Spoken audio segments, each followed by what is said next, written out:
right? So you modulate as an entrepreneur. You don't believe in entrepreneurial balance, right? There's ups, Yeah. there's downs, you sprint, and then you are no longer a person who looks for problems, but now you use that as a tool to raise your awareness.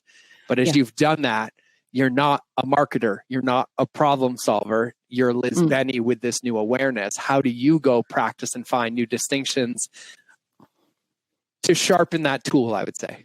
I love this. Okay. So I'm just going to answer in the way that I'm being called to answer, that I feel is right to answer. So I have made a radical commitment to being the best version of myself. And whatever that looks like, that's going to be unlearning. That's going to be the Virgo. So when you were saying, you know what, when I go, I go. When I stop, I stop. Look, dude, I am black and white in that regard. I am typical, typical Virgo in that regard. And then I've also looked at Enneagram. I'm Enneagram 3. I don't know what my wing is, but that's a, propensity to be super hard on myself. Very, very, very achievement driven. The downside of being a Virgo is the perfectionism, and perfectionism is very close to depression and mental illness. So for me, it's been look, I'll be really honest. It does not make sense to me why people don't shine the light on themselves and as much as they could to actually point the finger back at themselves and go, well, what is my part in all of this?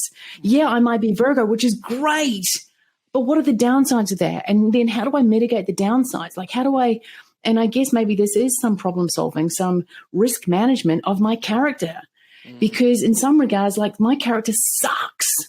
Right? Because I can have a propensity to go on this if I don't do enough of the things that make me shine, that make me feel, or that allow me to feel in every essence of my being that I am the freaking badass that I am, that I am fully in control of the things that I am able to be in control of.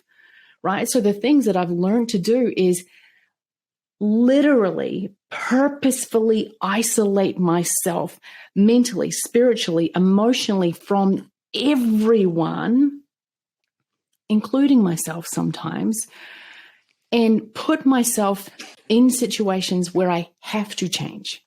Because I look back and I go, holy crap. And this is part of how I tick.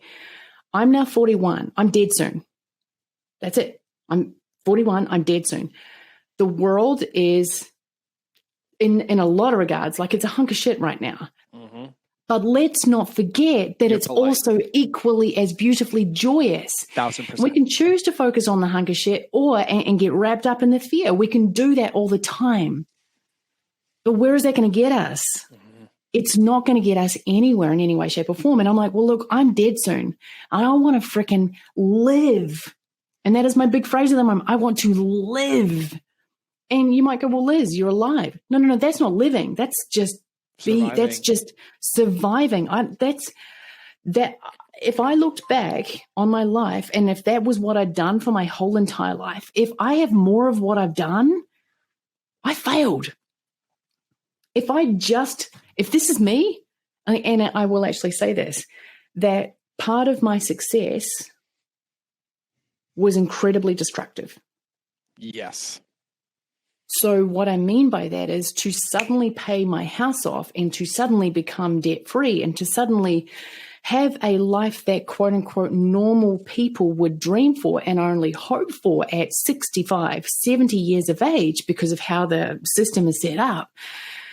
And then to not have done enough of my own work at that point in time to not feel guilty, not feel bad, and not to like, I'll just.